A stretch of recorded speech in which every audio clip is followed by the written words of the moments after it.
Hello from the Big South Network studio. I'm Mark Bryant, and this is part of our basketball preview series for 2022-23. We're talking men's basketball and the Campbell Fighting Camels right now.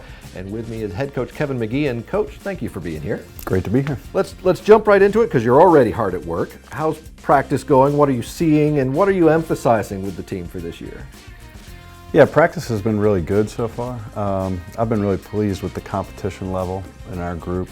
We have 6 new players that are on scholarship, so there's been so much to learn. It's been a get to know you as far as, you know, what skills they're bringing to the table, and then also how it fits in with what we're trying to do. But the competition level has been really, really high. I feel like the kind of guys that we got fit well with what we're trying to do. You know, put real emphasis on guys that can pass the ball and shoot the ball and see the game. And that's showing up in what we're working on. And then some interchangeability on the defensive side, which I think is really positive for us and how we're trying to play defense. Sounds good so far. So let's focus for a moment on Ricky Clemens. Preseason All-Conference. How has he progressed to being the player he is now? I mean, he's just such a hard worker.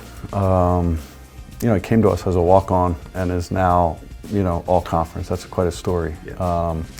You know, and when he got to us, he was a good player and tough, but, you know, he also was playing behind another guy named Clemens. So there wasn't as much opportunity at the time. He just kept working and getting better at all the little things. And I think he's really embraced being a great defensive player.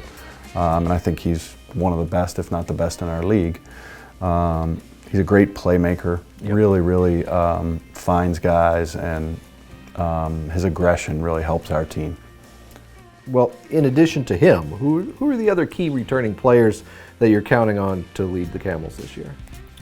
Well, Jesus Carolero is, you know, I think I heard something yesterday where he was in the top 10 in rebounding, blocks, steals, I think assists. So that's quite a combination for a guy that's 6'8". And he's just really a dynamic player. He easily could have been an all-conference player. He's that level of guy, and, you know, that'll give him something to work for, because the postseason accolades are much more valuable than the preseason. But he's going to be a really good one for us. And then Joshua Lusain, who was a really key part of our 2 years ago team that went on the 9-game winning streak and went to the conference championship game, was injured like most of last year. And I had a foot injury in the beginning of the season, you know, the first game, and then like about the 10th game when he was coming back, he did it again. And so he played in about 15 games, but he was never really right. And he never quite got his rhythm during the season, but he was a terrific player for us. I mean, he shot 57% from 3 as a sophomore, and was a key part to us, you know, stretching the floor from, you know, the center spot.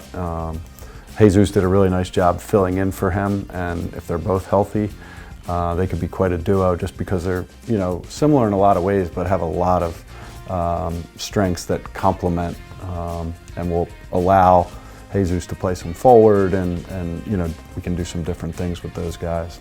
So I'm excited about those guys, and we got a host of new guys that are, you know, I think going to be really good players for us. Sounds like a good combination, and you know roughly what the conference slate will look like, tough as every year, but tell everybody what the non-conference slate is going to look like for Campbell, and in particular who's coming to Buies Creek. Non-conference slate, we play NC State on that opening weekend, obviously at their place, which will be an exciting one and great for our fans to be able to get there.